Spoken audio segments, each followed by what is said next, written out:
চাচি আমার আজকে অল্প ভাত খাওয়াই তো ম্যাডাম আপনার বাড়ি আচ্ছা খাওয়াই মানে কি রান্না করছো কি দলে সান মোলা দে ঈদ মোলা দেয় তাহলে আবার অল্প ভাত দিন আচ্ছা পূজাটা ভালো চাচি হচ্ছে ভালো আনতেছে ভালো একটু দেখাও হ্যাঁ কালকে চাচা আমার ভাত হাত দিল অনেকে কইছে আমি নাকি অহংকার করছি খাইছি না আজকে চাচির বাড়িতে খাই আমি শুনুন চাচি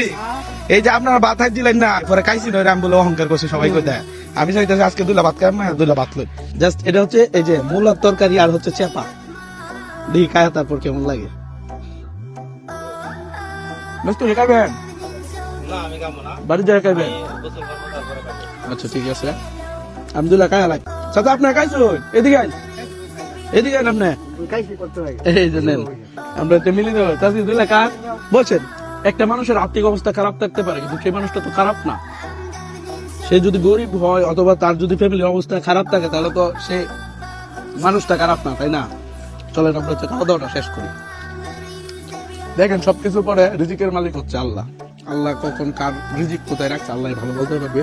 আপনারা জানেন এই ঘরটা যদি করতে হইব অবশ্যই মেস্তরি কাজ করবে চাচা এদিকে আর মেস্তরি তো মিনিমাম 2-3 দিন কাম লাগবে না ভাইয়া আমরা হচ্ছে 2-3 দিনের জন্য একটা বাজারের ব্যবস্থা করছি জানেন কি এদিকে আসেন আমরা হচ্ছে একটা তেলের বোতল হ্যাঁ ধরেন ম্যাম তেলের বোতল এদিকে আসেন তারপর হচ্ছে এখানে ফুলকপি আছে হ্যাঁ ফুলকপি এদিকে আসেন করিম ভাই আপনার খাওয়ার জন্য চলে না একটা মুরগি আছে হ্যাঁ তারপর টমেটো ডাল আনছি হ্যাঁ বসে দেখেন জিনিসটি মরিচ আছে না হ্যাঁ দাদা এনো কি